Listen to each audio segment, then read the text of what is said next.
Highlight scene Jaganmohan Reddy Nellore tour. Jagan ఎక్కడికైనా వస్తున్నాడంటే మా చంద్రబాబుకి నిద్ర పట్టదు. ఏంటి చంద్రబాబు పులివెందుల ఎమ్మెల్యే అంటావు, 11 సీట్లే వచ్చాయంటావు, అయినా జగన్ అంటే నీకు అంత భయం ఎందుకు? జగన్ ఈ రోజు నెల్లూరుకు వస్తున్నాడంటే 2000 మందికి పైగా పోలీసుని సెక్యూరిటీగా పెట్టావు. ఏంటి అది జగన్ సెక్యూరిటీకి కాదు, జగన్ దగ్గరికి జనం ఎవరు రాకూడదని దానికోసం ఆ 2000 మంది పోలీసులు సెక్యూరిటీ. నువ్వు 2000 మందిని పెట్టినా జగన్ దగ్గరికి జనం రాకుండా ఆపలేకపోయావు కదా. మా జగన్ దగ్గరకు వచ్చిన జనం చూస్తే నీకు బాగా కడుపు మంట అయినట్టుంది. ఈనో దాగు, ఈనో కూడా 1 ప్యాకెట్ 2 ప్యాకెట్లు వేసుకుంటే కదా, 1 కేజీ ఈనో బాగా కలుపుకొని తాగు, అప్పుడైనా నీ కడుపు మంట చల్లారుతుందేమో. నీ శాడిజం వల్ల పోలీసులు చచ్చిపోతున్నారు చంద్రబాబు. పాపం పోలీసులు చేయాల్సిన డ్యూటీ ఏంటి, వాళ్ళకి నువ్వు ఇచ్చే డ్యూటీ ఏంటి? జగన్ కాడ జనం రాకుండా ఆపమనేదేనా పోలీసుల డ్యూటీ?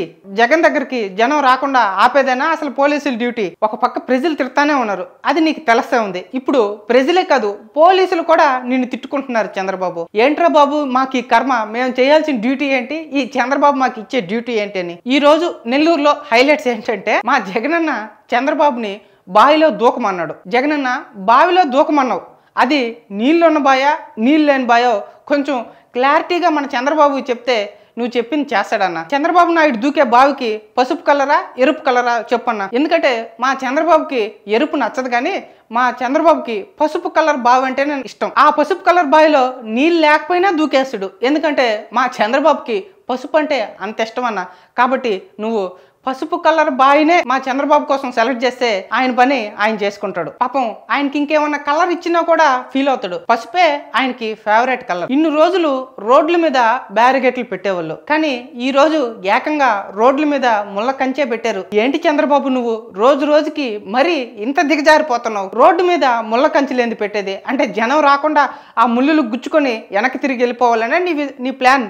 జగన్ని చూడ్డానికి కారుల్లో కానీ బైకుల్లో కానీ వస్తారని ఏకంగా రోడ్లనే తవ్వేసావు. అబ్బా చంద్రబాబు, ఇది కదా అసలైన విజన్ అంటే, ఇది నీ విజన్. సింపుల్గా చేసేసావు కదా, రోడ్లు కానీ తవ్వేస్తే జనం అటు రాకుండా పోతారో ఇటు రాకుండా పోతారని. నీలాంటి విజన్ మిగతా దేశంలో ఉన్న మిగతా రాజకీయ నాయకులు ఉంటే అసలు ప్రజలు బతకతారా చంద్రబాబు? నువ్వు ఈ రోజు రోడ్లకి గుంటలు కొట్టినా బైకులు వేసుకొని పొలాల మీదుగా జగన్ కోసం వచ్చారు. నువ్వు జగన్ అభిమానుల్ని ఆపగలుగుతావా చంద్రబాబు?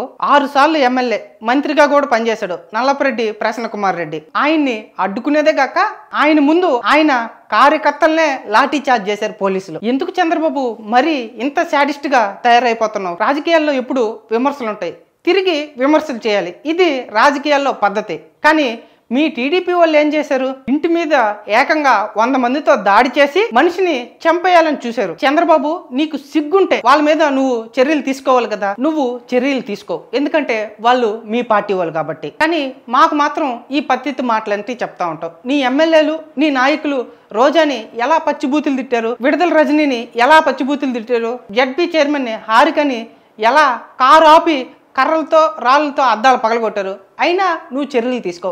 మా అనితక్క కూడా మాటలో చెప్తా ఉంటుంది, మహిళలకి ఏమైనా జరిగితే నేను ఊరుకోనని. కానీ అనితక్క మాత్రం ఎక్కడా కనిపించదు, నీ కంటికి మాత్రం ఇవి అస్సలే కనిపివు. కానీ చెయ్యి చంద్రబాబు, నీ ఇష్టం వచ్చినట్టు చెయ్యి, ఎందుకంటే నీది అధికారం కాబట్టి. రేపు మా వాళ్ళు కూడా నీ మంత్రి ఇంటిపైన నీ ఎమ్మెల్యేల ఇంటిపైన ఇలాగే దాడికి దిగితే వాళ్ళని చంపేయాలని చూస్తే అప్పుడు తెలుస్తుంటది నీకు ఆ నొప్పేంటో. అలాంటి రాజకీయాలు మనం చేయకూడదు కదా చంద్రబాబు. కాబట్టి నువ్వు ఇప్పటికైనా యాక్షన్ తీసుకో. నువ్వు యాక్షన్ తీసుకున్నా తీసుకోకపోయినా రేపు మేము వస్తే జరిగేది ఇదే. ఆల్రెడీ నువ్వు స్టార్ట్ చేసేసావు, మేము దాన్ని పూర్తి చేస్తాం. ఇన్ని రోజులు కాకాని గోవర్ధన్ రెడ్డిని అరెస్ట్ చేసేసారు, ఆయన పెద్ద స్కాములు చేసేసాడు అన్నావు.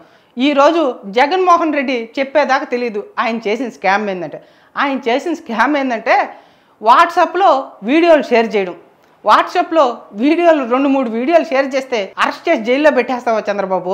అయితే ఇలా వాట్సాప్లో వీడియోలు షేర్ చేస్తే ఇంకెంతమందిని అరెస్ట్ చేయాలి? ఇలా వాట్సాప్లో వీడియో షేర్లు, ట్విట్టర్లో ట్వీట్లకి అరెస్ట్ చేసుకుంటా పోతే రేపు మీ తెలుగు తమ్ముళ్ళు ఒక్కడన్నా బయట తిరుగుతాడా? కాబట్టి అమరావతిలో మంచి జైలు కట్టించుకో, నీ తెలుగు తమ్ముళ్ళకి బాగా ఉపయోగపడుతుంది. మళ్ళీ ఇంకా నీకు అధికారం వచ్చే ఛాన్స్ లేదు. ఉన్నప్పుడే నీ తమ్ముళ్ళకి మంచి జైలు కానీ కట్టించేసుకున్నావు అనుకో, హ్యాపీగా ఉంటారు. లేదంటే నీ తమ్ముళ్ళే నిన్ను తరిమి కొడతారు. ఏందిరా మా బాబు చేసింది, ఈ 5 ఏళ్ళలో కనీసం మన కోసం మంచి జైలు కూడా కట్టి లేకపోయారని నిన్ను తరిమి కొడతారు. అసలైన హైలైట్ అంటే ఇప్పుడు చెప్పబోయేదే. చంద్రబాబు, నువ్వు ఇంకా పెద్దిరెడ్డి తీపి జ్ఞాపకం మర్చిపోలేదా? కాలేజీలో గొడవలు అన్నాక ఉంటాయి చంద్రబాబు, అది కామన్. నీకు చెప్పే అంత టోన్ కాదు. నువ్వు ఒకప్పుడు పెద్ద రౌడీ అంట, మాకు తెలుసు. కానీ కాలేజ్ గొడవలు కాలేజీ వరకే చూసుకోవాలి.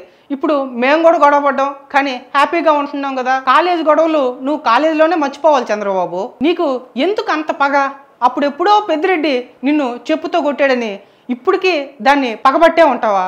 లేదు, అప్పుడే ఏమన్నా నువ్వు కొట్టేసి ఉంటే జల్లుకి జల్లు అయిపోయి ఉన్నావు, ఇంతవరకు వచ్చిండేది కాదు. సరేలే, అప్పుడు మళ్ళీగా నువ్వు తిరిగి కొట్టింటే ఈ రోజు అసలు ఉండుంటావో లేదో మాకు తెలియదు. ఎందుకంటే నీకు ఆ రోజు అంత కెపాసిటీ లేదు. ఎలాగో సైలెంట్గా మామకి వెన్నుపోటు పొడిచేసావు, సీఎం అయిపోయావు, మా మీద కూర్చుంటున్నావు, ఇది మా కర్మ అనుకుంటాం. కానీ ఇప్పుడు నువ్వు సీఎం అయినా కూడా ఆ పగ వాళ్ళ కొడుకు మీద తీర్చుకోవాలంటే ఎలా చంద్రబాబు? నువ్వు పెద్దిరెడ్డి టాపిక్ పక్కన పెట్టేసి నీకే మంచిది. ఎందుకంటావా? ఇవి అప్పుడు రోజులు కాదు, రోజు ఏదో ఒకటి వస్తూ ఉంది. 40 years ఇండస్ట్రీ, నీ గురించి రోజు ఏదో ఒకటి వస్తుంది అనుకో, నీకే చెడ్డ పేరు చంద్రబాబు. కాబట్టి మీ మధ్యన ఎన్నో జరుగుంటాయి, ఏమేమో చేస్తుంటాడు, రోజుకు ఒక విషయం బయటకు వచ్చేస్తుంది. నీ పరువు నువ్వే తీసుకుంటున్నట్టు అవుతుంది. మనకి ఈ అవమానాలన్నీ అవసరమా చంద్రబాబు? కాబట్టి నువ్వు సైలెంట్గా ఉంటేనే బెటర్. లేదనుకో నీ పాత చరిత్ర అంతా బయటకు వచ్చేస్తుంది, అసహ్యం అయిపోతావు నువ్వైతే.